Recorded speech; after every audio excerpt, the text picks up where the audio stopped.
দীর্ঘ আন্দোলন ও প্রবল দাবির পর অবশেষে চালু হল কাটোয়া আহমদপুর রুটে একটি নতুন এমও ট্রেন। কাটোয়া থেকে বিকেল ৩:৫০ মিনিটে ছাড়বে এই ট্রেন, আবার আহমদপুর থেকে বিকেল ৫:৩০ ছাড়বে অপর একটি এমও।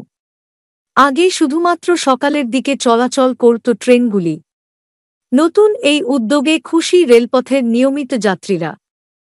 আহমদপুর কাটোয়া রেলওয়ে প্যাসেঞ্জার অ্যাসোসিয়েশনের পক্ষ থেকে জানানো হয়েছে, এই উদ্যোগের জন্য রেলমন্ত্রী, প্রধানমন্ত্রী, জেনারেল ম্যানেজার, ডিআরএম ও রেলের সকল কর্মীদের প্রতি কৃতজ্ঞতা জানানো হচ্ছে।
আমি একজন ছাত্রী মা হিসাবে বলতে চাই, আমার মেয়ের মতন অনেক মেয়ে আছে, অনেক ছাত্রী আছে যারা কলকাতায়, হাওড়ায়, বর্ধমানে ওরা পড়াশুনো করে।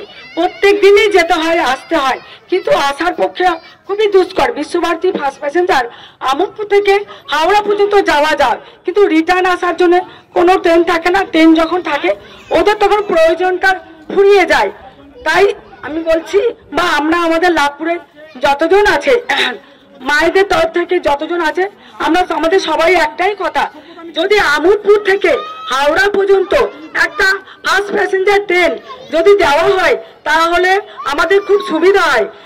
এতগুলো মানে বীরভূম ডিস্ট্রিক্ট আছে, বর্ধমান, নদিয়া, হুগলি ডিস্ট্রিক্ট পেরিয়ে আমাদের হাওড়া যেতে হয়। অর্থাৎ দূরত্ব অনেকটাই দূরত্ব, এতটাই দূরত্ব যে ফিরে আসার সবাই অন্ধকার হয়ে যায়। সেই আহমদপুরে নামতে হয় কিংবা বোলপুরে নামতে হয়, সেখানে একজন গাইড করতে হয়, একা একা সেই মেয়ে আসতে পারে না। তাই অনুরোধ করব, এই আন্দোলনের কিছু মানুষ, সব মানুষদেরকে বলা হচ্ছে সামিল হন এবং এই মানে বক্তব্যটা পেশ করুন যে আমাদের একটা ট্রেন হাওড়া দিতেই হবে, বা দিলে খুব উপকৃত হয়। অনেক জায়গায় ট্রেন হচ্ছে, উদ্বোধন হচ্ছে, দেখতে পাচ্ছি আমরা, কিন্তু আমাদের এই বীরভূম জেলার মধ্যে লাভপুর, কীর্ণাহার, আমোদপুর, দাসকান্দা, জ্ঞানদাসকান্দা, কমলপুর, এগুলো বড় পিছিয়ে পড়া গ্রাম হয়ে গেছে, কিন্তু এরা কোনো সুযোগ সুবিধা পাচ্ছে না। কোথায় হাওড়া গিয়ে আমদানি করতে পারে বা রপ্তানি করতে পারে।